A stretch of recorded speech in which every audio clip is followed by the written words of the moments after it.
JSD Cool here, and welcome to another episode of Coolcraft Season 6. In the last episode, I built this here canal going kind of next to downtown here, replacing the river that used to be here, weirdly winding in and out, where we now have this very orderly, I guess, waterway and a random piece of sugarcane that I never removed, that looks a lot nicer and better here, as well as these bridges, which actually don't look ridiculous anymore. First up in this episode, I'm gonna actually finish off some of the stuff I have to do around here, like extending this wall down to where the new ground level is, instead of just letting it rest on the old ground level. Alright, nice and simple. Just some bricks on the wall here, and I've also moved the sea lanterns into the ground because they were kind of weird floating there in midair. Moving on, now I am going to finally tackle something that I realistically needed to tackle for a while now, which is where the heck is this highway here going? Because if you don't know, there is this giant highway that we planned in here for downtown that goes right across the entire thing and currently doesn't have anything built up next to it, which it probably should, and we're going to work on that in future episodes.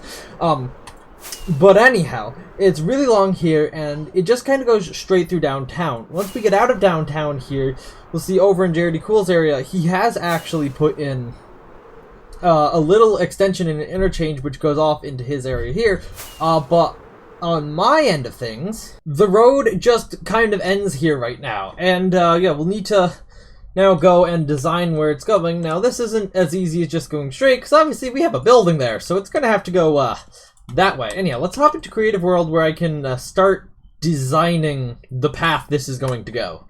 Alright, so I've started here with this, well, it doesn't look quite right, but this is what I'm going with diagonal bit here to sidestep this. To be honest, diagonals are hard, and this is going to be a pain to build in survival mode, so I'm going to just say it's good as is, and continue on with building it this way a little bit, because, I don't know, maybe I'm gonna expand out this way. I probably won't, though.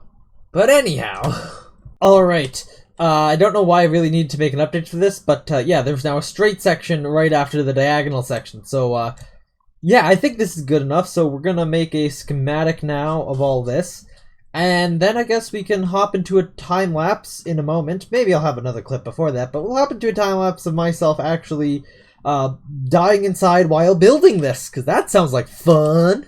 It has come to my attention after looking at stuff in the creative world that I may have made a fair few mistakes on these lights here on the highway, and before I get to building that stuff over there, I just want to quickly go through here and fix all the different mistakes I made, because yeah, there's a fair amount of them.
That wasn't actually as bad of a diagonal build as I was expecting it to be.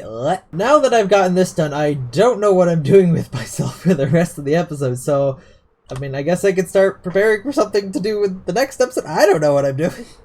Alright, so I've started on the next thing here, which, as you can see, is digging out a bit of space around an amethyst geode here. So actually, if we get a better view here. So obviously what I'm going to be doing here is we're going to be making an amethyst farm, and obviously the start for that is to kind of just excavate this thing so that it's kind of on its own. And I just wanted to first of all draw attention to the very weird shape of the outside here. Like, this goes all the way out here, when this on the inside doesn't. I've never excavated one of these before, so That's kind of why I'm saying that. And similarly down here, it goes all the way out here when that's nowhere near any of the actual interior.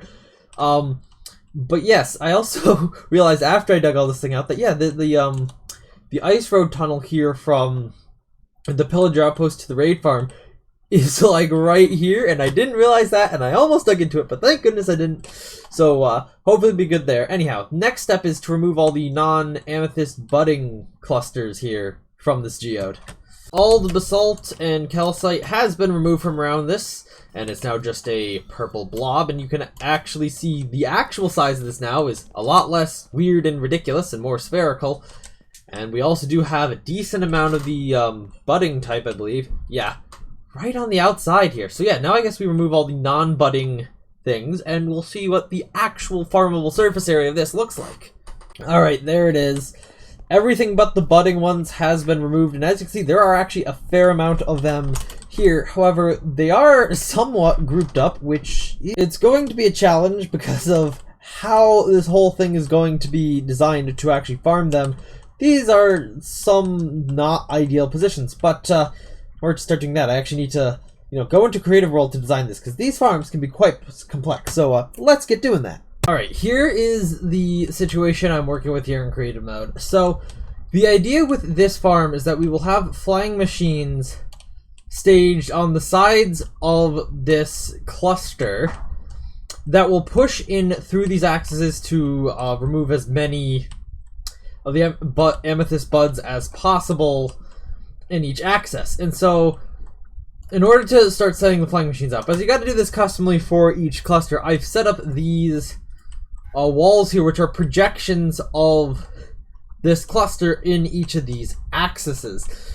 And this kind of makes it clear where we're going to need to do some modifications to this here. Now, well, I can play around with what's the best buds to remove here in Creative. We cannot replace these things in survival mode, so we have to be absolutely sure that what we're removing is correct. Now, there are some obvious places that we will probably need to remove stuff, like this strip right here. We're probably going to want to remove stuff there. Areas like this, we can't get a slime or honey block in this hole, so removing one of the one or maybe multiple of the surrounding objects over here.